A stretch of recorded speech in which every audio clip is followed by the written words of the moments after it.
আপনি কেন পরিবর্তন হতে পারছেন না? দেখুন, অনেক মানুষ আছে যারা সবসময় ইসলামিক গজল, কোরআন তেলাওয়াত, ওয়াজ শোনে। অনেক ভালো, ভালো কথা শোনে। কিন্তু তাদের মনের কোনো পরিবর্তন হয় না। তারা এত, এত ভালো কথা শোনে, ভালো অনেক কিছুই দেখে। কিন্তু তারা নিজের উপর প্রয়োগ করতে পারে না। দেখেন এমন অনেক মানুষ আছে যারা চায় সে সব খারাপ কাজ ছেড়ে ইসলাম বা আল্লাহর দিকে ফিরে আসবে। সে চায় যে একেবারে ভালো মানুষ হয়ে যাবে।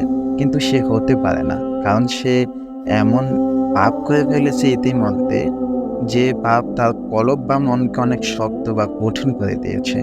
যার জন্য সে অনেক করে যাওয়ার পরও আল্লাহর দিকে ফিরতে পারছে না। কিন্তু আশা ছাড়বেন না। লেগে থাকতে হবে। ইনশাআল্লাহ আপনি একদিন সফল হবেন। আল্লাহ বলেন, যদি আমার কোনো বান্দা আকাশ ও জমিন পরিমাণ পাপ করে ফেলে, সেজন্য আমার রহমত থেকে নিরাশ হয়ে না যায়। তাই অনেক পাপ হলেও ভয় পাবেন না। ভাববেন না যে আল্লাহ কি আমাকে আদৌ ক্ষমা করবেন? অবশ্যই আল্লাহ আপনাকে ক্ষমা করবেন। আল্লাহ অতিশয় দয়ালু, অতিশয় মেহেরবান। তওবা করুন মন থেকে, কান্না করুন পাপের জন্য এবং স্বীকার করুন যে আপনি অবশ্যই পাপী। ইনশাআল্লাহ আল্লাহ আপনাকে ক্ষমা করবেন। আর আপনাকে পরিবর্তন করে দিবেন। একমাত্র পরিবর্তন করার মালিক আল্লাহ। বেশি, বেশি আমল করার চেষ্টা করুন। আল্লাহ মানুষের মন দেখে, চেহারা নয়। তাই মনকে নানান খারাপ চিন্তা থেকে বিরত রাখুন। আর ভয় করুন আল্লাহকে। আল্লাহ চাইলে আপনি পরিবর্তন হবেন ইনশাআল্লাহ। আল্লাহ সবাইকে হিদায়াত দান করুন। আমিন।